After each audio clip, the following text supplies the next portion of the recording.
name's Justin. It's Amir. And welcome to the Miss My Ex podcast premiere, first episode that we're doing for a movie review. Yeah. So, how do you think we should start our movie review season? For the what movie do you think people might care about hearing about?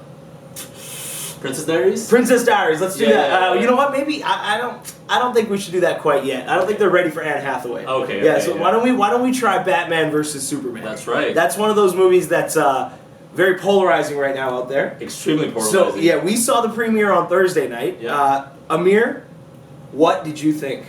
You know what? I refuse to read any spoilers, read any reviews and such. Yep. And I really enjoyed it. And I'm like the biggest film critic. He actually thought going into the movie he wasn't going to like it. Yes. He said, Justin, you're going to like it because you're a fan. Yeah. And I'm like, screw you, you're probably right. Yeah. But I really did like it. And then, you know what? This is so awful. My friend Sachin, he's an actor in Vancouver. Yes. He called me last night and frantically called me. Okay. And said, Justin, what did you think of the movie? Yeah. And I'm sitting there and I'm like, I liked it. Here's why I liked it. He went over all these reasons why he hated it. Okay. And he started to convince me that it wasn't good. So I was like, I had people over and I was like, Sachin, I gotta go. Yeah. I don't want to do this. Like, I was trying my best to still like the movie. But he's on the WB team. Yeah, no, so he should be on the Warner Brothers Yeah, team. But, he should be on the Warner you know Brothers what? team. I think at the end of the day, he's such a huge Superman fan. And seeing Superman in that light, he didn't like it.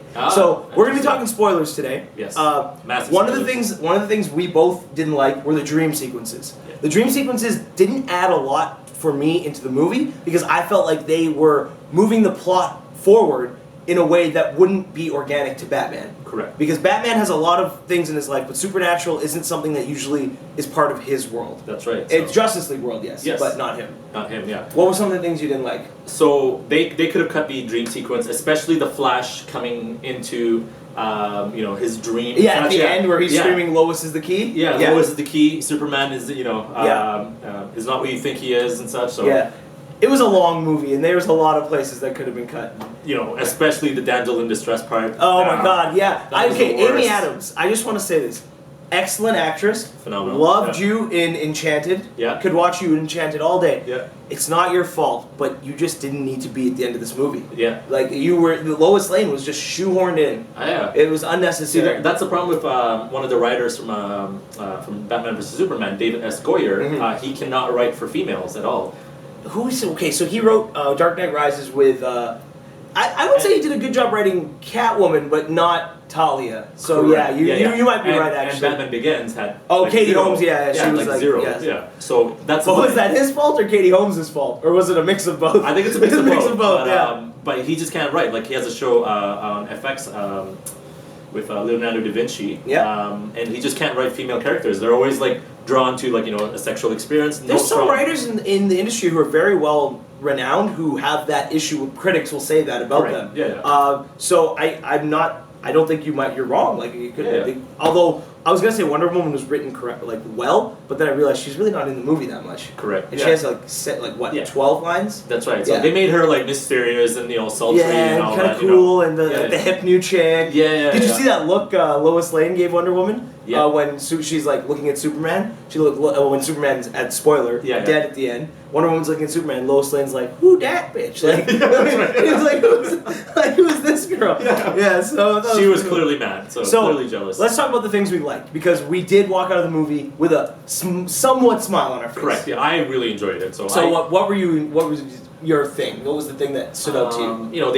They touch on a lot of like very famous comics in the movie. Yeah, and Superman really Doomsday or Death of Superman. Death of Superman. Yeah. And then we had Dark Knight Returns, which is one of my favorite. And Frank Miller wrote that. It's one of the most iconic Batman. If you guys ever want to read a great Batman comic, Dark Knight Returns is a great starting point. Correct. As a standalone story. And they have the DVD version where you can just watch it. Yes, the part comic, 1 and part 2. Part yes. 1, part 2. Yeah. I really like the cinematography. Phenomenal. Yeah. Larry Fong, who did Lost, who did Alias, who did a bunch of other. See, as a filmmaker, Amir's always looking at the things that we're not looking at as much. Like he's really into the editing, and although I didn't think this was edited too well, the pacing was a little bit off. Yeah. So yeah. Can we talk about the action sequences? Oh, the Batman vs Superman action sequences.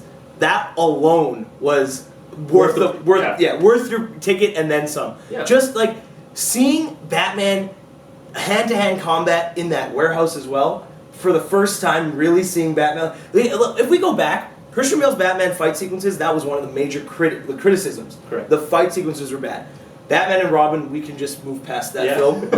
Let's just take Joel Schumacher out of the equation. That's I don't right. even want to talk about he never created. He never. Those movies never happened. Yeah. So we're looking at Tim Burton Batmans in the '89 and '90, where we actually had decent Batman fight sequences for its time. Correct. Yeah. So this was a welcome addition.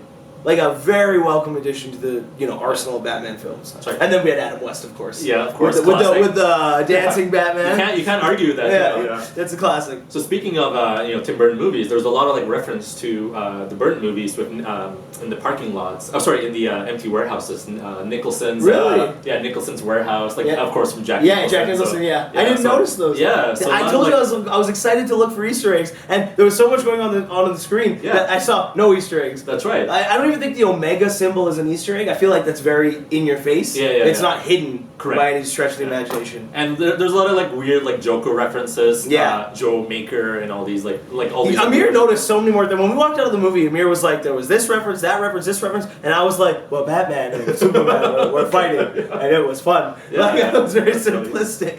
No, it was a really good movie. I enjoyed it, and I thought I was going to hate it. And he really did, and I'm really surprised he enjoyed it. One person we went with was Laura, who's on our team.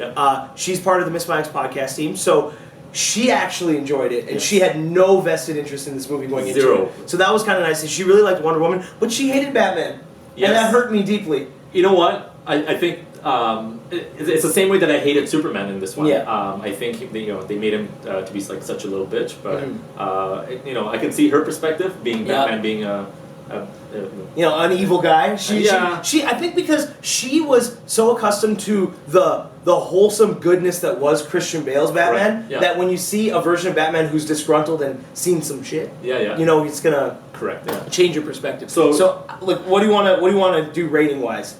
We talked about it earlier, because when we reviewed it on the podcast, we were coming straight out of the theater, and that's when your hype level is 100. Yeah. Now that we've had a couple days to marinate, digest, what do we think? I still think 8.5. 8.5, huh? I still think 8.5. I'm going to lower mine down to just to a 7. What? Only because of the discussion I had with Sachin last night. He brought up a lot of good points. Okay. He brought up a lot of good points. Me and him, we go back and forth about arguing. He's a huge Superman fan. Yeah. I'm a huge Batman fan. And he was like, listen, I know you're a fan of Batman, but these are the problems. And he went over some, and I agreed with some of what he said, and I'm only lowering it a little bit because I still want to go see it again. All right, so here's the issue. Yeah.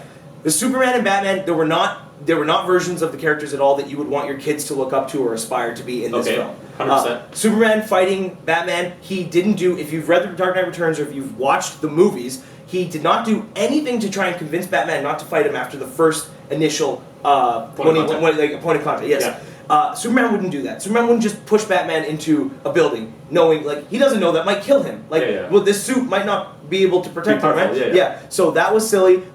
He was upset about the introduction of Doomsday in the trailers, which that is not a contention I had. I think it's fine because they tried to introduce Wonder Woman, and then I told you, the Fandango poll had Wonder Woman as the most important part about this movie for fans. Correct. Which was crazy to me. Which is weird. Yeah, it really threw me off. I really thought it would be polarizing Batman and Superman fans. Yeah. I didn't know there were a bunch of Wonder Woman fans out there waiting to see this movie, but that's great. Yeah, when we were going up the escalator to go to IMAX, there was multiple guys wearing Wonder Woman t-shirts. Oh yeah, that's right. Yeah. I was like, wow. I was like, this is the weirdest thing. Funniest thing, we were walking up the escalator to go see the movie, and we were going to the 9:50 show. Yeah. There was a 6:30 show coming out, and me and Laura are just talking. We're having a good time, and Amir's just walking, and then you see Amir have this look, and all of a sudden you hear la la la la la. No. I'm like, Amir, what the hell's wrong? He's like, they're talking about spoilers. La la la la. I was like, to know anything. Yeah, he had no interest in hearing anything. Nope. So he brought up some good points, but I still have to see it again. I'm seeing it tomorrow with my family. That's good. I don't know if you're gonna see it again, maybe on a Tuesday. Yeah, probably will be on Tuesday. I think we need to see this film one more time. Yeah. There's a lot. See, but here's the thing, though. I want to buy the director's cut version on Blu-ray. Yes, the R-rated director's cut. Yeah. So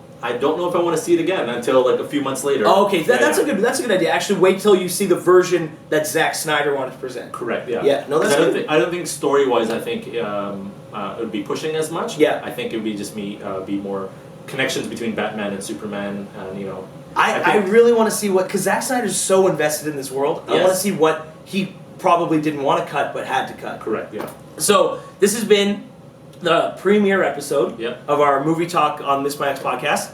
Very excited to have you guys here. Thank you so much for watching. And if you want to see more of us or hear more of us, we will post the link down below, the Miss My Ex podcast link. You can subscribe to us on iTunes. We also have a SoundCloud account you can subscribe to. Yep. And then we also have a contact page for Miss My Ex podcast on Facebook.